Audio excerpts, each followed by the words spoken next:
അൽഹംദുലില്ലാഹ്. അല്ലാഹുമ്മ സ്വല്ലി അലാ സയ്യിദിനാ മുഹമ്മദ്. അല്ലാഹു സുബ്ഹാനഹു വ തആല നമ്മുടെ ഒരുമിച്ച് ഉടനെ സ്വീകരിക്കുമാറാകട്ടെ. നമ്മുടെ മരണപ്പെട്ടുപോയ മാതാപിതാക്കൾ, ബന്ധുമിത്രാദികൾ, നമ്മുടെ പള്ളിയുടെ ചുറ്റുഭാഗത്തും അടക്കപ്പെട്ടിരിക്കുന്ന എല്ലാവർക്കും അല്ലാഹു പുറത്തു കൊടുക്കുമാറാകട്ടെ. പ്രിയമുള്ള മുഅ്മിനീങ്ങളെ, സത്യവിശ്വാസികളെ, ഇമാം മുസ്ലിം റഹിമഹുള്ള റിപ്പോർട്ട് ചെയ്ത ജാബിർ റളിയല്ലാഹു അൻഹു തൊട്ട് നിവേദനം ചെയ്യുന്ന ഒരു ഹദീസാണ്. ആ ഹദീസിൽ പ്രവാചകൻ പറയുന്നു, മാമിൻ മുസ്ലിമിൻ യഗ്രിസു ഗുർസൻ ഇല്ലാ കാന മാ ഉകില മിൻഹു ലഹു സ്വദഖ വമാ സുരിഖ മിൻഹു ലഹു സ്വദഖ വലാ യസ്റഉഹു അഹദുൻ ഇല്ലാ കാന ലഹു സ്വദഖ.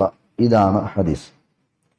പ്രവാചകൻ പറയുന്നത്, മാമിൻ മുസ്ലിമിൻ യഗ്രിസു ഗുർസൻ, ഏതൊരു മുസ്ലിം കൃഷി ഇറക്കിയാലും ആ കൃഷി ഇറക്കുന്ന ഒരു മുസ്ലിമായ സഹോദരൻ അല്ല, ഇല്ലാ കാന മാ ഉകില മിൻഹു ലഹു സ്വദഖ, ആ സഹോദരന്റെ കൃഷിയിൽ നിന്നും തിന്നുകൊണ്ടു പോകപ്പെടുന്നത് മറ്റേതെങ്കിലുമൊക്കെ ജീവികൾ, പക്ഷികളോ മറ്റുമൊക്കെ അതിൽ നിന്ന് തിന്നുകൊണ്ടു പോയതോ അല്ലെങ്കിൽ മറ്റാരുമാകട്ടെ, അങ്ങനെ കൊണ്ടുപോകുന്നതിന്റെ പേരിൽ അത് ബാഹ്യമായി നഷ്ടമായി തോന്നാമെങ്കിലും അതിന്റെ പേരിൽ സദഖയുടെ കൂലി കിട്ടാതിരിക്കുകയില്ല ഒരു മുസ്ലിമായ മനുഷ്യന്റെ കൃഷിക്ക്.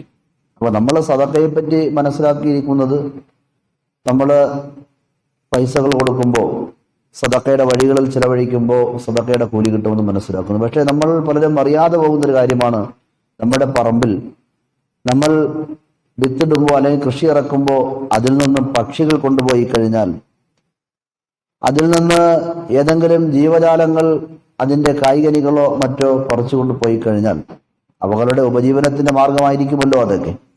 അതിന്റെ പേരിൽ നമുക്ക് നിരാശ വേണ്ട, അതും സദഖയാണ്. അഥവാ പൈസകൾ നല്ല വഴിയിൽ ചെലവഴിക്കൽ പള്ളികൾക്കോ സാധുക്കൾക്കോ കൊടുക്കൽ മാത്രമല്ല സദഖ, നമ്മുടെ കൃഷിയിൽ പോലും നമുക്ക് സദഖയുടെ പ്രതിഫലം നേടിയെടുക്കാൻ കഴിയും.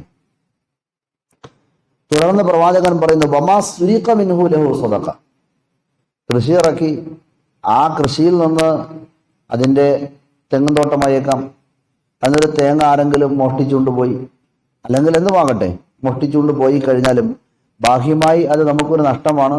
മോഷണം അനുവദനീയമല്ല. ആവശ്യമുണ്ടെങ്കിൽ, ആവശ്യക്കാർക്ക് പൈസ ഇല്ല എങ്കിൽ അതിൻ്റെ ഉടമസ്ഥനോട് ചോദിച്ച് അനുവാദം വാങ്ങിക്കൊണ്ട് പോകാം. അനുവാദമില്ലാതെ എടുത്തുകൊണ്ട് പോകലാണ് മോഷണം. പക്ഷെ അങ്ങനെ കൊണ്ടുപോയാലും അതിന്റെ ഉടമസ്ഥനായ അല്ലെങ്കിൽ കൃഷി ഇറക്കിയ മനുഷ്യൻ ആരാണോ ആ മനുഷ്യന് അതിന്റെ പേരിൽ സ്വദഖയുടെ കൂലി ലഭ്യമാകുന്നതാണ്. വലാ യസ്റഉഹു അഹദുൻ ഇല്ലാ കാന ലഹു സ്വദഖ. അവസാനം പ്രവാചകൻ പറയുന്നു, ആരും കൃഷി ചെയ്യാതെ, ആരും കൃഷി ഇറക്കുകയില്ല, കൃഷി ചെയ്യുകയില്ല, ഇല്ലാ കാന ലഹു സ്വദഖ, ആ കൃഷി അവന് സ്വദഖയായിട്ടല്ലാതെ.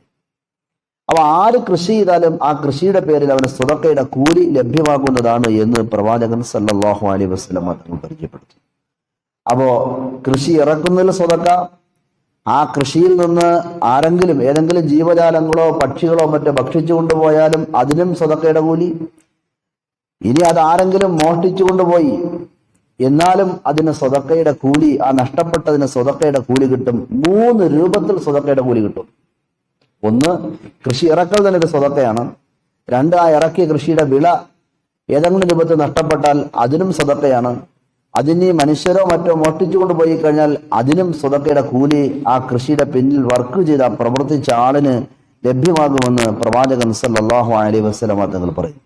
വേറൊരു റിപ്പോർട്ടിൽ നമുക്ക് കാണാൻ കഴിയും, ഒരു മുസ്ലിമായ മനുഷ്യൻ കൃഷി ഇറക്കി കഴിഞ്ഞാൽ ഫയഅകുലു മിൻഹു ഇൻസാനുൻ വലാ ദാബത്തുൻ വലാ തയ്റുൻ ഇല്ലാ കാന ലഹു സ്വദഖ, അതിൽ നിന്ന് ഒരു മനുഷ്യൻ ഭക്ഷിച്ചാൽ, ഒരു മൃഗം ഭക്ഷിച്ചാൽ, ഒരു പക്ഷി ഭക്ഷിച്ചാൽ, ഒരു പറവ ഭക്ഷിച്ചാൽ, അതിനെല്ലാത്തിന്റെയും പേരിൽ ഈ മനുഷ്യന് സ്വദഖയുടെ പ്രതിഫലം കിട്ടിക്കൊണ്ടേയിരിക്കും. ഇലാ യൗമിൽ ഖിയാമ, ലോകാവസാനം വരെയും സ്വദഖയുടെ കൂലി കിട്ടും.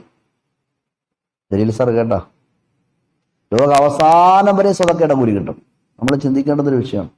നമ്മുടെ കൃഷിയിൽ നിന്ന്, നമ്മൾ കൃഷി ചെയ്യുന്ന കൃഷിയിൽ നിന്ന് ഒരു മനുഷ്യൻ ഭക്ഷിച്ചു കൊണ്ടുപോയി, അല്ലെങ്കിൽ ഒരു ജീവി, അത് മൃഗമാകാം അല്ലെ ഏതുമാകട്ടെ, അങ്ങനെ പോയി, അല്ലെങ്കിൽ പക്ഷി അതിൽ നിന്നും കൊത്തിക്കൊണ്ടുപോയാൽ ഇല്ലാ കാന ലഹു സ്വദഖത്തുൻ ഇലാ യൗമിൽ ഖിയാമ, ലോക അവസാനം വരെയും അതിന് സ്വദഖയുടെ കൂലി ലഭ്യമാകുന്നതാണ്. ഒന്ന് ആലോചിച്ച് നോക്കിയേ, നമ്മൾ ഒരു പ്രാവശ്യം ഒരു കൃഷി ചെയ്താൽ മതി, അതിൽ നിന്ന് ഇങ്ങനെ ഒന്നാ സംഭവിച്ചാൽ ആർക്കെങ്കിലും കൊടുക്കുകയോ അല്ലെങ്കിൽ ആരും ഭക്ഷിക്കുകയോ അതിൽ നിന്ന് ഏതെങ്കിലും പക്ഷി കൊത്തിക്കൊണ്ടുപോയാൽ തന്നെയും അതിന്റെ പേരിൽ ലോക അവസാനം വരെ അവന് കൃഷിയുടെ സ്വതക്കയുടെ കൂലി ലഭ്യമാകുമെന്ന് പ്രവാചകൻ സല്ലല്ലാഹു അലൈഹി വസല്ലമ തങ്ങൾ പറയുന്നു. ഇതിന് സമാനമായ മറ്റു പല ഹദീസുകളും നമുക്ക് കാണാൻ കഴിയും. ചുരുക്കത്തിൽ കൃഷി എന്ന് പറയുന്നത് ഭൂമിയുടെ ആത്മാവാണ്. അതിനപ്പുറത്തേക്ക് ആ കൃഷിയിലൂടെ ഓരോരുത്തർക്കും ലഭ്യമാകുന്നത് ഉയർന്ന പ്രതിഫലമാണ്. റളിയല്ലാഹു അൻഹുവിന്റെ ഖിലാഫത്തിന്റെ കാലഘട്ടത്തിൽ നിർജീവമായി കിടന്ന കൃഷി ചെയ്യാതെ ഇട്ടിരുന്ന ഭൂമികൾ കൃഷി ചെയ്യാൻ തയ്യാറായി വരുന്നവർക്ക് വേണ്ടി കൊടുക്കുമായിരുന്നു. അഥവാ നിർജീവമായി വെറുതെ പറമ്പുകൾ കിടക്കുന്നതിനെ ഇസ്ലാം ഇഷ്ടപ്പെടുന്നില്ല. ആ പറമ്പുകൾ സാധ്യമാകുന്ന മാർഗത്തിൽ അതിനെ ബലഭൂഷ്ടമാക്കി മാറ്റുകയും കൃഷി ഇറക്കുകയും അതിനെ പ്രയോജനപ്പെടുത്തുകയും ചെയ്യണമെന്നാണ് കൃഷിയോടുള്ള ഇസ്ലാമിക സമീപനത്തിന്റെ താല്പര്യമെന്ന് നമുക്ക് മനസ്സിലാക്കാൻ കഴിയും.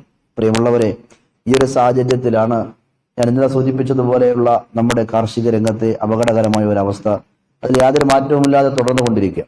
ഇൻഷാ അല്ലാഹ് ഇന്ന് നമ്മുടെ പള്ളികളിലെല്ലാം തന്നെ അതായിരിക്കും നമ്മുടെ ചർച്ചാ വിഷയവും. ജുമഅയ്ക്ക് നമ്മൾ നാളെ വൈകുന്നേരം 4:30 മണി മുതൽ 5 മണി വരെ മംഗലപുരം ജംഗ്ഷനിൽ 4 റോഡുകൾ കവർ ചെയ്യുന്ന രൂപത്തിൽ ഓരോ റോഡിന്റെയും 2 ഭാഗത്തായിട്ട് നമ്മുടെ കോവിഡ് പ്രോട്ടോകോൾ പാലിച്ചുകൊണ്ട് തന്നെ പ്ലക്കാർഡുകൾ ഉയർത്തിപ്പിടിച്ചുകൊണ്ട് കർഷകർക്ക് കേന്ദ്ര സർക്കാരിന്റെ ജനദ്രോഹ കർഷകരോട് കാണിക്കുന്ന ആ സമീപനത്തിന് തിരുത്തണമെന്നാവശ്യപ്പെട്ടുകൊണ്ട് കർഷകർക്ക് പിന്തുണ പ്രഖ്യാപിച്ചുകൊണ്ട് പ്ലക്കാർഡുകൾ ഉയർത്തിപ്പിടിച്ചുകൊണ്ട് ഒരു പ്രതിഷേധം 4:30 മണി മുതൽ 5 മണി വരെ ഇൻഷാ അല്ലാഹ് നാളെ മംഗലപുരത്ത് നടക്കും. ആ സമയത്ത് സ്റ്റേജിൽ ഒരു പ്രഭാഷണവും ഉണ്ടായിരിക്കുന്നു. 1/2 മണിക്കൂർ നീണ്ടു നിൽക്കുന്ന ഈ കാർഷിക രംഗത്തെ പ്രശ്നങ്ങളെപ്പറ്റി ജനത്തിനെ ബോധവൽക്കരിക്കുന്ന രൂപത്തിലുള്ള ഒരു പ്രഭാഷണം ഉണ്ടായിരിക്കുന്നതാണ്. ഇൻഷാ അല്ലാഹ് നമുക്ക് അതിൽ പങ്കെടുക്കണം. അതുപോലെ തന്നെ അതിന് വാളണ്ടിയേഴ്സിന്റെ ഭാഗത്തു നിന്നുകൊണ്ടുള്ള സഹായങ്ങളും സഹകരണങ്ങളും ചെയ്യേണ്ടതുണ്ട്. ഇൻഷാ അല്ലാഹ് നമ്മളെല്ലാവരും അതിൽ പൂർണ്ണമായി സഹകരിക്കും. അല്ലാഹു തആല വിജയിപ്പിക്കുമാറാകട്ടെ. അല്ലാഹു നമ്മുടെ പ്രവർത്തനങ്ങളെ കബൂലാക്കുമാറാകട്ടെ. ഇതൊക്കെ നമ്മുടെ ഇന്ത്യ എന്ന് പറയുന്ന മഹാരാജ്യത്തിനെ തിരിച്ചു പിടിക്കാനുള്ള ശ്രമങ്ങളായി അല്ലാഹു തആല സ്വീകരിക്കുമാറാകട്ടെ. വാഖിറു ദഅവാന അനിൽ ഹംദുലില്ലാഹി റബ്ബിൽ ആലമീൻ. അസ്സലാമു അലൈക്കും.